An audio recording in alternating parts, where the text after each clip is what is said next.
essa palavra, esse texto que nós vamos ler, fala sobre a primeira viagem missionária, tá?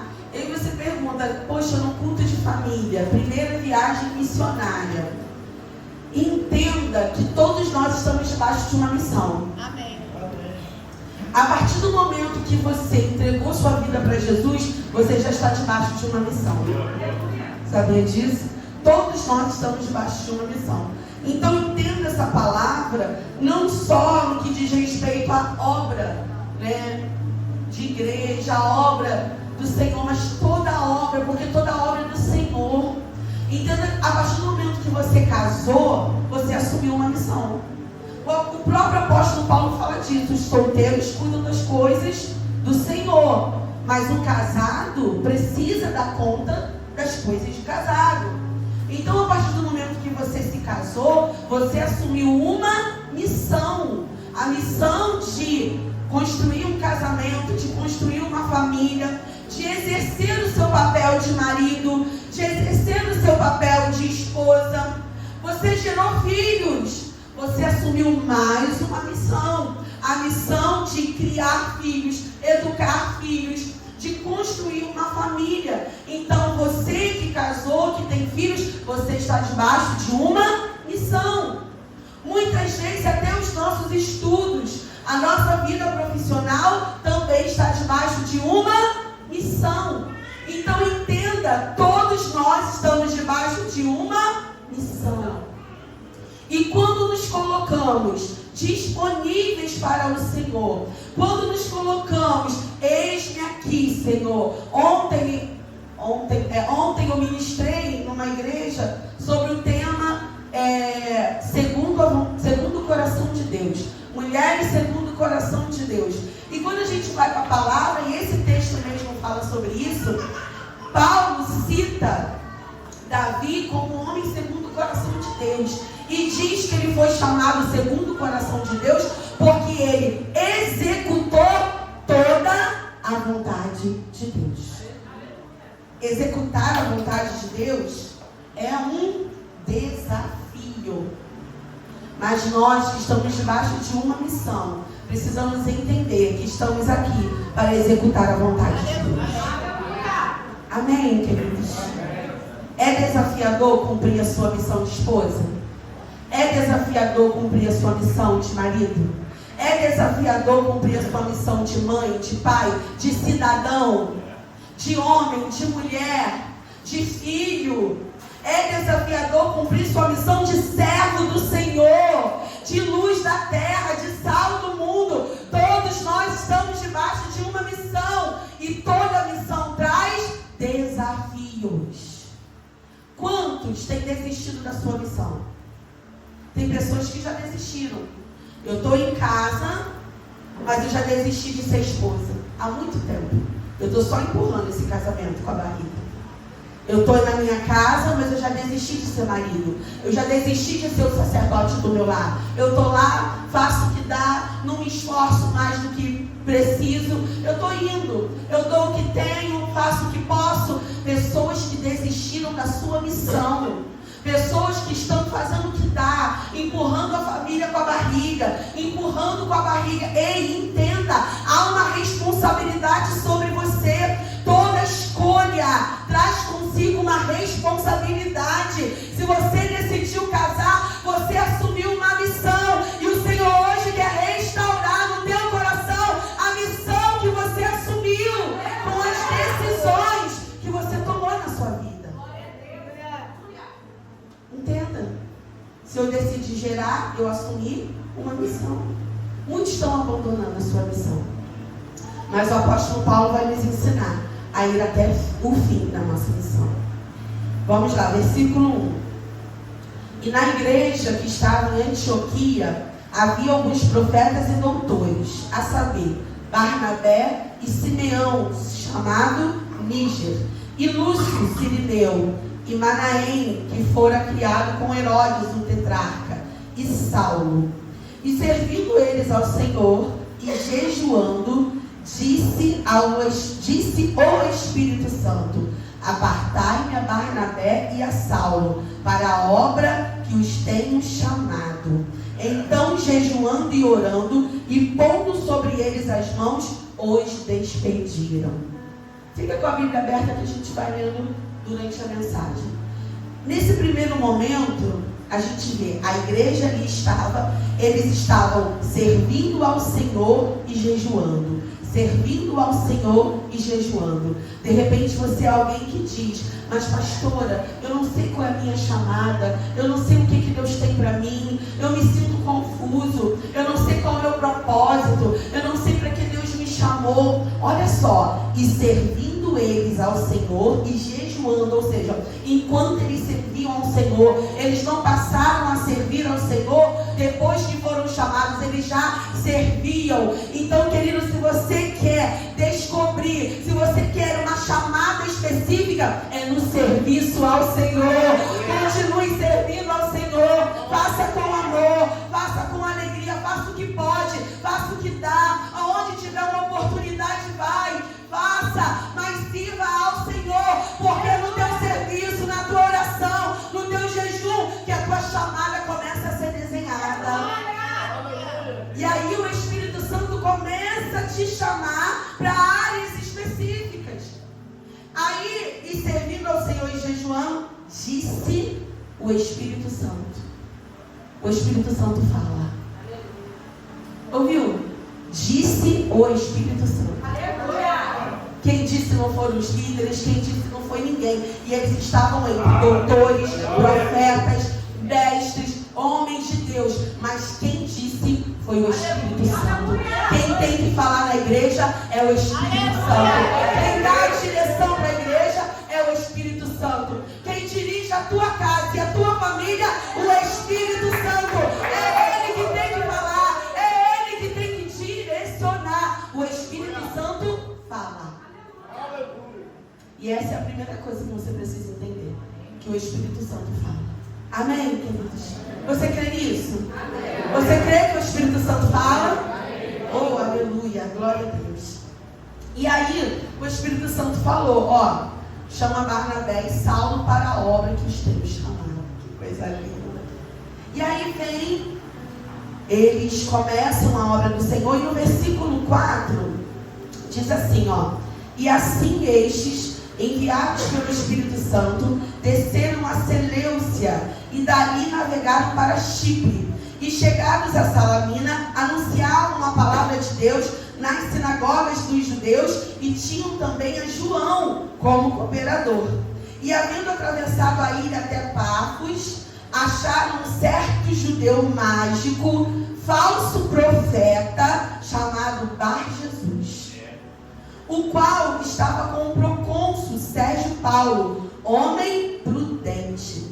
Este, chamando a si Barnabé e Saulo, procurava muito ouvir a palavra de Deus, mas resistia-lhe Elimas, o encantador, porque assim se interpreta o seu nome, procurando apartar a fé do procônsul.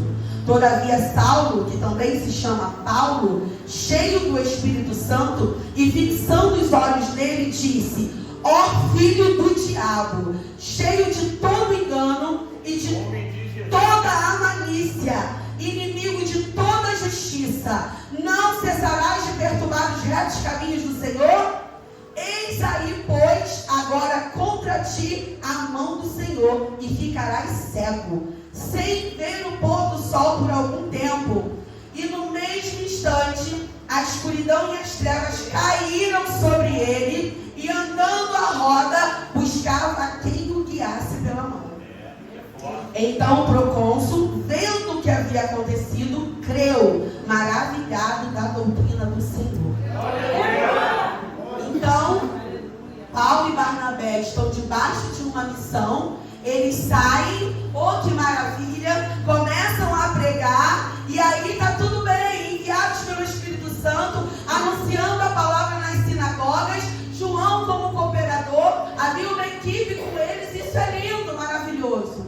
Só que aí, queridos, entenda, quando você está debaixo de uma missão, os filhos do diabo também vão se levantar. Pastor, não faz isso não. Paulo falou, por que eu não posso falar? Os filhos do diabo, eles se levantam. Os filhos do diabo, eles se apresentam para tentar impedir a palavra do Senhor. Você vê que havia uma alma, havia um homem, Sérgio Paulo. Este homem estava procurando ouvir a palavra do Senhor. A palavra do Senhor diz o quê? Que a fé vem pelo ouvir. E ouvir o quê? A palavra. Ou ele queria ouvir, ele ficou interessado, ele tinha sede pela palavra. E aí se levanta esse filho do diabo, chamado Bar-Jesus ou Elimas, é a mesma pessoa. São dois nomes que ele era chamado. Esse homem, ele era feiticeiro, encantador, mágico, enganador. A fé de Sérgio. Sérgio querendo ouvir a palavra, Sérgio querendo, instaurar sua fé a partir da palavra. E aí se levanta um filho do diabo, tentando apartar, tentando enganar, tentando manipular. Olha o que Paulo diz sobre ele: que ele vem cheio de engano, cheio de malícia e inimigo de toda a justiça. Pastora, o que a senhora quer dizer com isso? Quantos filhos do diabo têm se levantado para apartar a fé dos nossos filhos? Quantos filhos do diabo têm se levantado para apartar a nossa fé? Quantos filhos do diabo têm se levantado para apartar? O objetivo dele era apartar a fé de Sérgio. Não queria que Sérgio ouvisse a palavra. O que tem te impedido de ouvir a palavra? Que comichão é esse no teu ouvido? O que tem te roubado da palavra do Senhor, queridos? Quando você está debaixo de uma missão, os filhos do diabo, eles se levantam para tentar atrapalhar a tua missão. Quer ver? Família.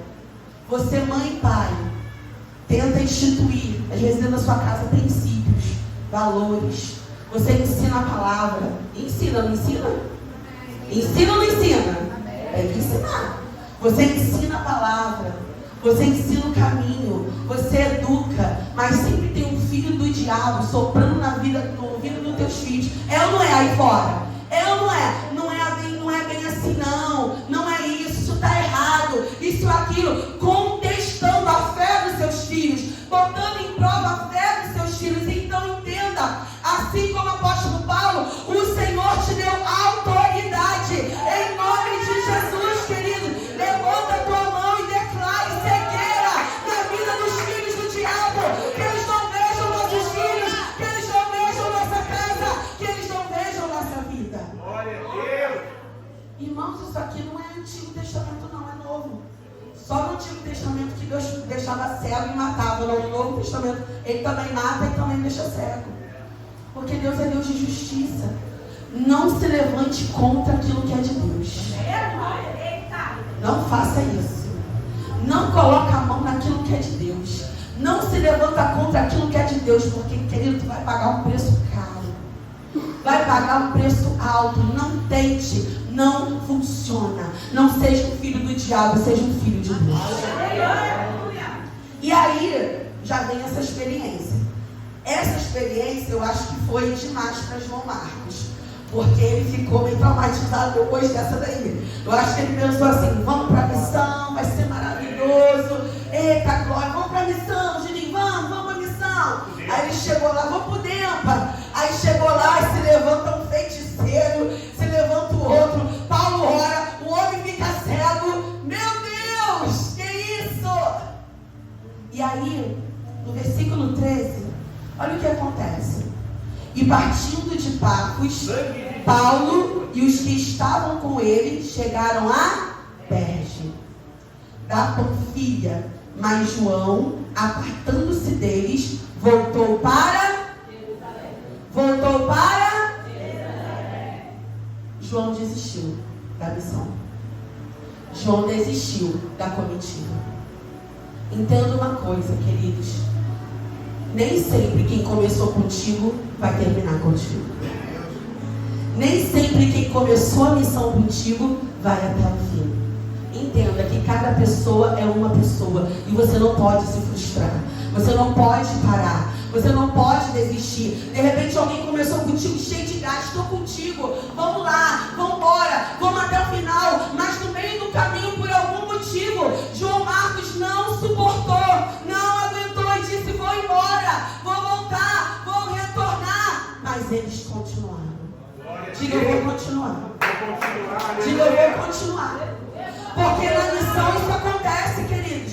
Na missão o abandono vem. Na missão muitas vezes a decepção vem. Na missão muitas vezes alguém que falou contigo até na família: eu vou te ajudar.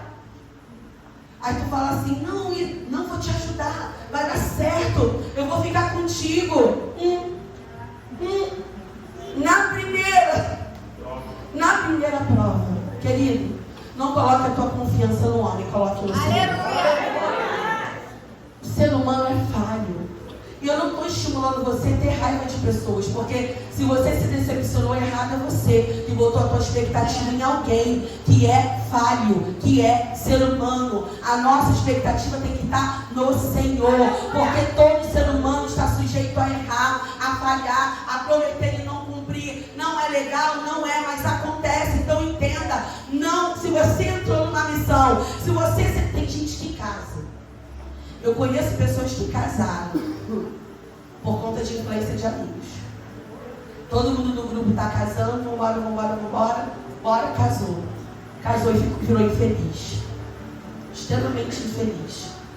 Cuidado, queridos, com a influência. Cuidado com as escolhas que você faz. Se Paulo e Barnabé estivessem amarrados a João Marcos, eles também teriam parado. Você não pode se amarrar a ninguém. Você tem que ser fiel à tua missão. Gerou, quem falou que ia te ajudar abandonou, mas tu vai até o fim. Aleluia! Impôs tua palavra, fez uma escolha, tomou uma decisão. Quem falou que ia te ajudar abandonou, mas você vai até o fim. Aleluia! Começou a obra. Quem falou que ia estar contigo abandonou, mas você vai até o fim. Porque o abandono faz parte. Quando a gente está em missão. E aí vem, mas Paulo e Barnabé, João se foi. Paulo e Barnabé continuaram. E aí, queridos, eles chegam à sinagoga em Antioquia. E ali eles começam a pregar.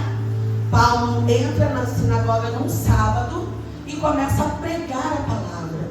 E aí ele prega a palavra, ele fala. E ele fala desde lá de trás de Abraão. Ele fala do povo de Israel. Ele fala da libertação do Egito. Ele fala como o Senhor, os colocou na terra. Ele fala sobre o tempo dos juízes. Ele fala sobre Saul, que foi escolhido como rei. Depois ele fala sobre Davi, que foi levantado. E aí ele vem até Jesus. E ele fala do sacrifício. E aquele homem mostra para todo aquele povo que Jesus é o Messias, aquele que cumpriu os profetas, aquele que cumpriu tudo. E ele começa a declarar. E aí sabe o que acontece? As pessoas gostam. As pessoas começam a se interessar. A palavra do Senhor diz, inclusive, que alguns deles creram, se entregaram. Alguns judeus, mas a maioria os gentios começaram a crer. E aí falaram assim, faz o seguinte, Paulo, sábado que vem você volta. Coloca aí o versículo 44, Ágata, por favor. Aí eles falaram assim, volta no sábado seguinte para poder falar, vamos chamar mais pessoas para ouvir. Olha que coisa maravilhosa. Não é gostoso quando tu está numa missão e todo mundo está te ouvindo e tu está vendo o resultado e a palavra está sendo germinada e as pessoas estão se convertendo. Oh, que maravilha! Eu estou na minha missão familiar, estou vendo fruto, está dando tudo certo. Oh, glória! O crente fica como? Como é que o crente fica? Aleluia, Jesus, glória, louva e exalta. Mas aí, toda árvore que está gerando fruto recebe o quê? E no sábado seguinte, ajuntou-se quase toda a cidade para ouvir a palavra de Deus. Imagina, Paulo e Barnabé. Nossa, veio a cidade toda. Agora vai. Meu Deus, nossa primeira viagem missionária, já vamos explodir. Muita alma para o Senhor, que alegria. Então, os judeus, vendo a multidão, os inimigos estão vendo. O inimigo está vendo. Você entendeu? O inimigo está vendo. Vendo a multidão, encheram-se de inveja e contradiziam o que Paulo falava, contradizendo e blasfemando. Irmãos, eles ficaram com tanta inveja, porque a gente já sabe que os judeus estavam espiritualmente mortos. A palavra que saía da boca deles era uma palavra religiosa, era uma palavra que eles não viviam, era uma palavra sem unção, sem poder, que já não produzia nada. Então Paulo chega, uma palavra inspirada pelo Espírito Santo, cheia de poder, e o povo se reúne para ouvir. Aqueles judeus ficaram tomados de inveja. Se você tem medo de inveja, tu nunca vai fazer nada na tua vida. Tem gente paralisando com medo. Ai não, se eu avançar, ai não, se eu começar, já vai começar a inveja, já vai começar a me contradizer, já vão começar a me caluniar, já vão começar a me perseguir. Ei, querido, em nome de Jesus, não tenha medo, não tenha medo. Você precisa confiar no Senhor. Aí começou a inveja. E aí a Bíblia diz que eles contradiziam o que Paulo falava. Paulo dizia uma coisa e eles ficavam desmentindo. Contradizer significa desmentir. É a mesma coisa de eu estar aqui pregando a palavra e ter alguém no teu ouvido. Não é nada disso. Não é isso aí não. Mentira. Ou não aqui, porque às vezes não tem coragem para isso, porque o invejoso é covarde. Mas quando acaba o culto, fica mandando mensagem para você, fica ligando, te para na esquina para falar, não é assim não, porque isso, porque eu não concordo, porque isso é aquilo. Invejoso, o invejoso não suporta a palavra da verdade. O invejoso não suporta ver o crescimento da igreja, almas se rendendo aos pés do Senhor. Então, querida, em nome de Jesus, entenda, esse tipo de coisa vai se levantar. O inimigo vai tentar contradizer a palavra. Entenda uma coisa, a palavra do Senhor está aqui há mais de 2000 anos. O inimigo sempre tentou destruir a palavra do Senhor. E ele conseguiu? Ele conseguiu? Não. E não vai conseguir. Mas sabe onde ele tem trabalhado?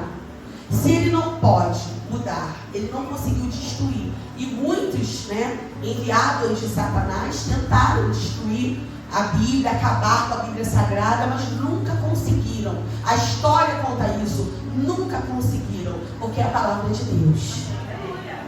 Mas sabe onde o diabo tem trabalhado? No teu entendimento. Se ele não pode destruir a palavra, ele pode corromper o teu entendimento sobre a palavra.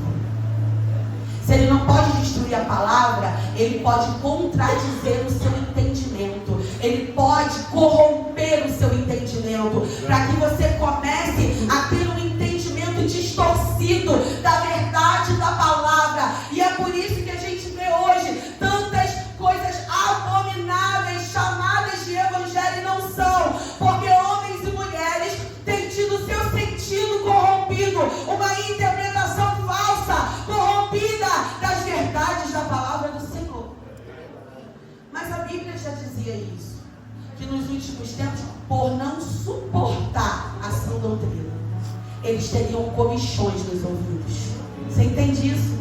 Por não suportar a palavra, por não suportar a sã doutrina, eles teriam comichões nos ouvidos, iriam amontoar para si falsos doutores, falsos mestres, que pregavam segundo a sua vontade, segundo a sua concupiscência. Então cuidado, querido, com aquilo que tenta desmentir as verdades da palavra do Senhor no teu coração. Aquilo que vem, não, mas não é bem assim não, mas vamos entender de outro jeito, mas vamos interpretar de outro jeito. As verdades do Senhor são imutáveis, os princípios do Senhor são imutáveis. Não seja corrompido por aqueles que se levantam para desmentir as verdades do Evangelho. E aí acontece isso e começa, eles fazerem aquele tititi. Só que Paulo e Barnabé continuam, irmãos, eles estavam com muita ousadia, muita unção. Sabe quando tu está na unção? Sabe quando tu está na unção, que você olha assim e não adianta, é um filho do diabo ali, é um negócio ali. Cara, mas a pessoa está na unção, eu estou ligada, eu estou na unção. Não vai me parar, não vai me parar. Pode falar, pode colocar, pode falar o que quiser. Não vai me parar. Eu estou fazendo uma grande obra. Não vai parar. Eles estavam assim, não vai parar. E aí eles mandam logo a letra, porque Paulo não fala meias verdades, né? Paulo fala verdades inteiras. Mas Paulo e Barnabé, o versículo 46, usando de ousadia, disseram: era mister que a vós se vos pregasse primeiro a palavra de Deus. Ele está falando para os judeus, esses judeus que estavam desmentindo a palavra. Ora, primeiro era justo que a palavra era necessário que chegasse primeiro a vocês. Mas visto que a rejeitais e não vos julgais dignos da vida eterna. Gente, isso é muito forte. Ele está falando para os judeus: vocês estão rejeitando e não se julgam dignos da vida eterna. Vocês mesmos estão se condenando. E aí, da vida eterna, cadê a Ágata? Eis que nos voltamos para os gentios. Graças a Deus. Porque chegou até nós somos os gentios. Aleluia. Porque o Senhor assim nos mandou: eu te pus para a luz dos gentios, a fim de que sejas para a salvação até os confins da terra. E os gentios ouvindo isso, eu quero saber se tu vai entender agora. E os gentios ouvindo isso, alegravam-se e glorificavam a palavra do Senhor. E creram todos quantos estavam ordenados para a vida eterna. Se tu está ordenado para a vida eterna, tu vai vai, o filho do diabo vai se levantar, mas Deus vai cegar ele. Tu vai, teu filho vai crer. Se a tua família está ordenada à vida eterna, não tem filho do diabo que o impeça de crer nas verdades do Evangelho. Aí, mas o capeta não para, né? Nunca. Ele não desiste. Ele não desiste. Mas os judeus incitaram algumas mulheres religiosas e honestas. Eles não incitaram mulheres más, mulheres ruins, mulheres problemáticas, não. Eles foram mulheres de Deus, mulheres que tinham fé, mulheres que eram honestas, mas incitaram elas e os principais da cidade e levantaram perseguição contra Paulo e Barnabé e os lançaram fora dos seus templos. Cuidado com a incitação. Cuidado com a incitação. Eram mulheres religiosas e honestas, mas foram levadas por incitação. Cuidado, porque uma pessoa de Deus pode errar feio por influência maligna. Eu já ensinei para vocês: tudo que você vê, lê e ouve exerce influência direta nos seus. Tudo que você vê, lê e ouve. Então aquilo que você ouve te influencia sim. Aquilo que você assiste te influencia sim. Aquilo que você lê te influencia sim. Então cuidado. Porque você pode ser um homem e uma mulher de Deus honesta e ainda assim está sofrendo influência maligna. Por aquilo que você tem ouvido, por aquilo que você tem assistido. E essas mulheres se levantaram contra homens de Deus. Se levantaram contra a obra de Deus. E aí daquele que se levanta contra as coisas de Deus. Que triste você, por incitação e por influência, se levantar contra aquilo que é de Deus. Porque quando tu se levanta contra algo que é de Deus, tu está se levantando contra o próprio Deus. Elas eram crentes. E aí foram para fora, foram expulsos do paraíso. Para convidar a se retirar, Juninho. Para fora dos nossos termos. Para fora. Vão embora. Não queremos mais vocês. Uma cidade onde as pessoas estavam crendo por conta de incitação, de influência maligna, de palavras de mentira, de inveja, de perseguição. Botaram eles para fora. Para fora dos nossos termos. E aí você vai pensar: poxa, nossa, que situação. E agora? Eles devem ter ficado arrasados. Devem ter ficado deprimidos. Devem ter ficado, expulsaram a gente. Depois de tudo que a gente fez. Depois de todo sacrifício, sacrifiquei a minha vida por esse povo. Preguei. E agora, ingratos, eu vou largar tudo. Senhor, eu não aguento, eu vou largar tudo esse povo ingrato. Que eu preguei, que eu me dediquei. E agora me lançaram fora. Me abandonaram, me expulsaram. Eles fizeram isso? Tu acha que eles fizeram isso? Põe aí os 51. Tem que aprender a fazer isso. Sacudindo, porém, contra eles o pó dos seus pés, partiram para Icônio. Aprenda a sacudir o pó dos seus pés. Aprenda a sacudir. Jesus ensinou. Eles fizeram isso, eles estão debaixo do ensinamento.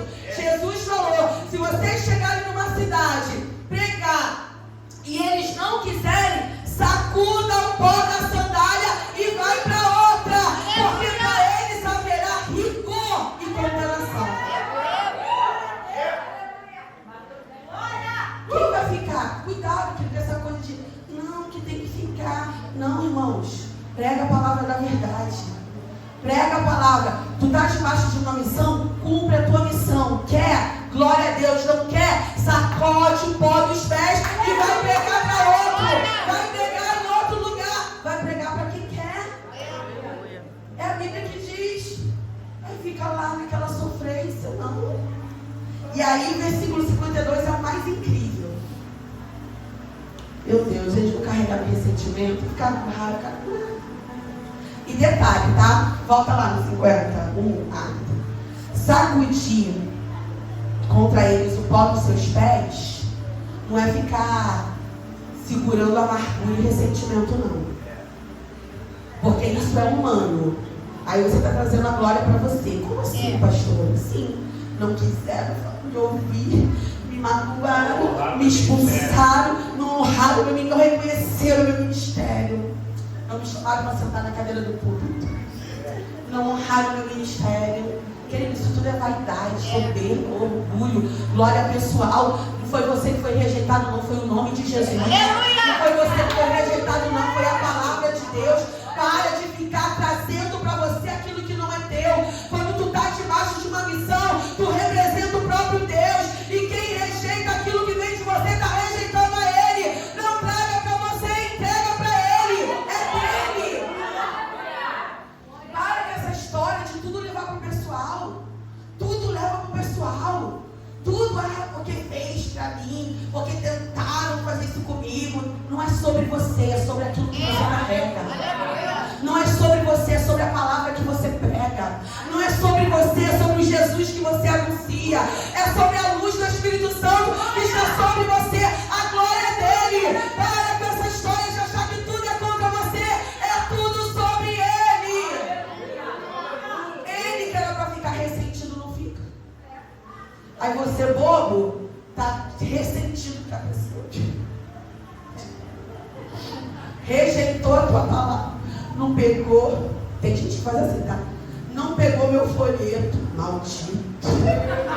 Vai pagar o preço. Crente feiticeiro, está repreendido em nome de Jesus.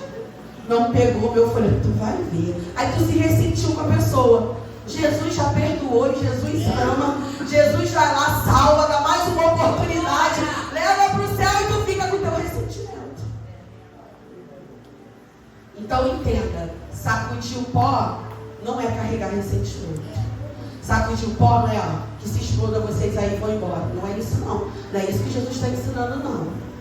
Olha só como não é isso. O 52 prova que não é isso. Porque o 52 não diz que eles estavam cheios de amargura, cheios de ressentimento, cheios de mágoa, cheios de tristeza. O 52 diz: e os discípulos estavam cheios de alegria e do Espírito Santo. Eles estavam cheios de alegria. Aí tu pensa, que loucura!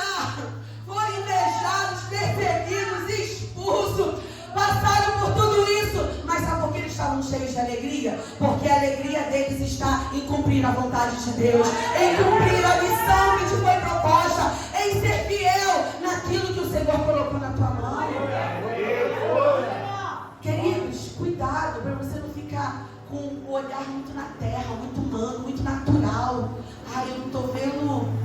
ver um resultado do meu trabalho. Imagina se Jeremias fosse pensar assim, mais fracassado de tudo. Só chorava, coitado. Entenda, a gente não pode levar as coisas de Deus com um olhar humano. Aquilo que está sendo plantado através da tua vida é sobrenatural, é no mundo espiritual. Talvez no mundo físico você não vai ver muita coisa, mas no mundo espiritual muita coisa está acontecendo através da tua boca. Então não pare a tua missão, não cale a tua voz, não pare de declarar na tua família, dentro do teu lar, onde você estiver, cumpra a tua missão. Aleluia. Cheios de alegria do Espírito Santo. Olha, isso é muito forte. Cheios de alegria do Espírito Santo. Se coloque de pé em nome de Jesus.